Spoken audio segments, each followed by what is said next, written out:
Today we're going to create our first SOLU page. We are going to go over the page creation and check out all the options involved a bit more closely. Creating a new page happens in the site's structure. As you hover over the pages in the structure tree, you can see a little plus icon on the right. As you might have noticed, some of the pages don't have an icon visible because they are locked or special pages.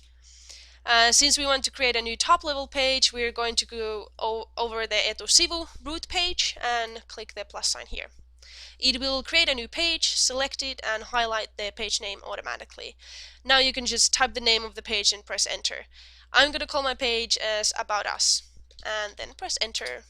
This name is important because not only will the name be visible on the structure tree, but it will also be visible on the public side as the menu and title name.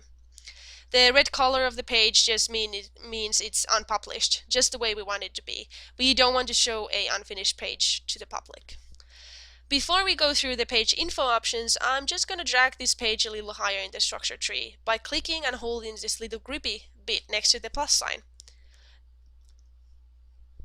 And after that, I'm going to create a couple of more test pages underneath it by clicking the plus sign again.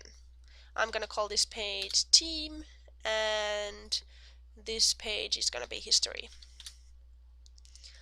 Now let's click back to the About Us page and go over the options.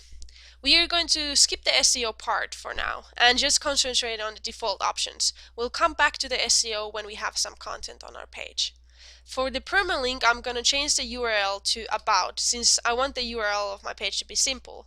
You can basically change this to anything you like. And speaking of SEO, having a keyword here is actually a good idea. And come to think of it, I'm going to change it to About the SOLU team. Now the keyword SOLU is part of the URL. As for the default template, I'm just going to keep it the same.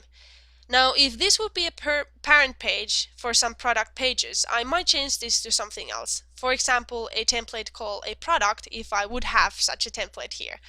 That just means that every time I create a new page underneath this page, all of them would have the product template set on them automatically. For version, I'm not going to do anything for now either. Since we just created a new page, there is no need to make a new version of it.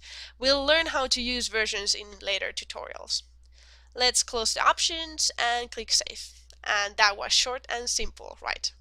In the next tutorials, we'll see how to add content to your page.